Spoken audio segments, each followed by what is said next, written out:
எதுக்காக வந்திருக்கோம்? Dengue awareness.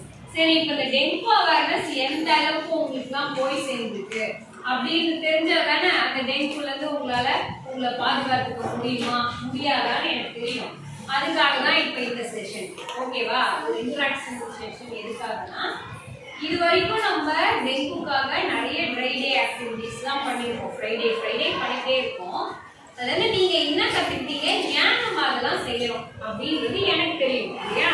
சரி, இப்ப டெங்கு அப்படின்றது என்ன தெரிஞ்சவங்க மட்டும் கை. டெங்கு அப்படின்றது என்ன?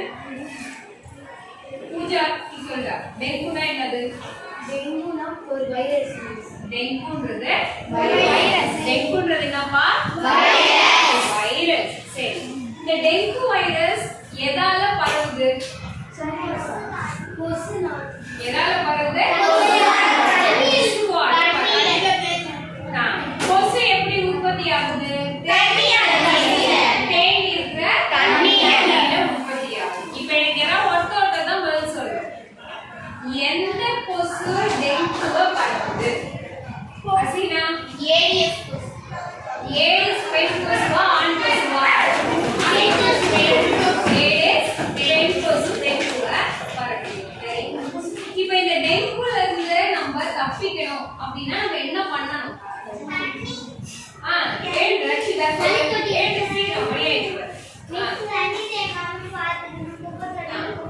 தண்ணி தேங்காம பார்த்துக்கணும். குப்பை எல்லாத்தையும் கொசு வலையில. இது இல்லாம வேற என்ன பண்ணணும்? Mosquito spray. நான் ஏற்கனவே ஒரு தடவை உங்களுக்கு சொல்லியிருக்கேன். முக்கியமான ஒரு விஷயத்த கையில அப்ளை பண்ணி கொசு கடிக்காது. Very good. இந்த ஒரு டெங்கு ஃபீவர் உனக்கு வந்துச்சுன்னா நீ எப்படி தெரிஞ்சுப்ப? அதோட அறிகுறிகள் என்னன்னா சொல்லுமா? சரி, ஓகே, நீயும் சொல்லு.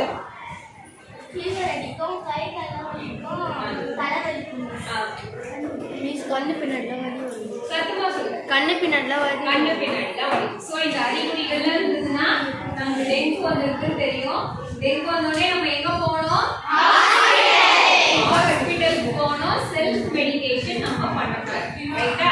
சரி, இப்ப நான் இன்னொரு क्वेश्चन கேக்குறேன். டெங்கு லைஃப்ல ஒரு தடவை தான் நமக்கு வருமா? எப்படா வரும்? 4 டைப் ஆஃப் டெங்கு இருக்கு. ஒரு தடவை வந்துடுது அப்படின்னா அடுத்த தடவை வரக்கூடிய அந்த டெங்கு கடுமையா நம்மள பாதிக்கும்.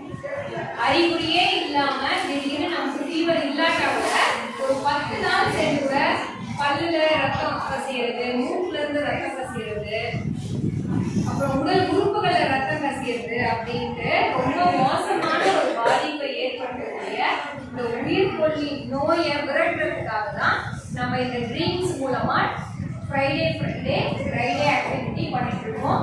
நீங்க நிறைய பேர் வீட்லயும் அதை ஃபாலோ பண்ணிட்டு இருக்கீங்க. Very good.